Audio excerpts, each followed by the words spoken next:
Facebook Messenger আমাদের সকলের মনে আশা পূর্ণ করে দিয়েছে। বন্ধুরা, ফেসবুক মেসেঞ্জারে দুইটি নতুন ফিচার যুক্ত হয়েছে, যে দুইটি ফিচার আপনাকে অবাক করে দিবে। তো বন্ধুরা, কি সেই দুইটি ফিচার চলুন দেখিয়ে দিচ্ছি, এবং দুইটি ফিচারের কাজ কি সেটাও কিন্তু এখন আপনাদেরকে আমি বলে দিব। তো বন্ধুরা, ফিচার দুইটি ব্যবহার করার জন্য আপনি ফেসবুক মেসেঞ্জারটি ওপেন করবেন, তারপর যে কোনো একটি আইডি ওপেন করবেন। তো বন্ধুরা, আমরা ইনবক্সে কথা বলার সময় আমরা যদি কাউকে ছবি পাঠাতাম, সে কিন্তু চাইলে এই ছবিটিকে সেভ করে রাখতে পারতো এবং স্ক্রিনশট দিয়ে রাখতে পারতো, বাট এখন থেকে কিন্তু সে এটা পারবে না। তো এটা করার জন্য আপনি কি করবেন, নিচের দিকে দেখুন ছবির মতো যে আইকনটি রয়েছে, এই আইকনটিতে ক্লিক করবেন। আইকনটিতে ক্লিক করার পর যে ছবিটি আপনি সেন্ড করতে চান সেই ছবিটি আপনি সিলেক্ট করবেন। সিলেক্ট করার পর নিচের দিকে দেখুন এডিট এবং শেয়ার নামে দুটি অপশন চলে এসেছে। তো আপনি এডিট অপশনটিতে ক্লিক করবেন। ক্লিক করার পর এবার নিচের দিকে দেখুন ভিউ ওয়ান্স নামে একটি অপশন রয়েছে, এই অপশনটিতে ক্লিক করে দিবেন এবং এখান থেকে ওকেতে ক্লিক করে দিবেন। তারপরে আপনি সেন্ডে ক্লিক করে দিবেন। তো বন্ধুরা, এভাবে যদি আপনি কোনো ছবি সেন্ড করেন, তাহলে কিন্তু সে এই ছবিটিকে, অর্থাৎ আপনি যার কাছে ছবিটি পাঠিয়েছেন, সে মাত্র একবার ওপেন করতে পারবে এবং একবার দেখার পর সে কিন্তু কোনো রকম স্ক্রিনশট দিতে পারবে না এবং সে কিন্তু চাইলে সেভও করতে পারবে না। ঠিক আছে? তো বন্ধুরা, 2 নাম্বার যে ফিচারটি সেটা হচ্ছে আপনি আবারও একটি আইডি ওপেন করবেন। ওপেন করার পরে ডান দিকে উপরে যে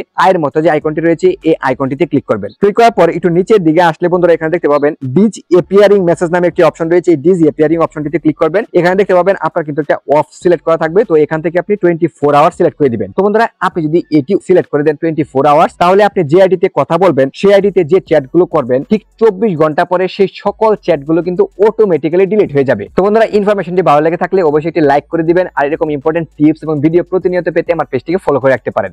ধন্যবাদ।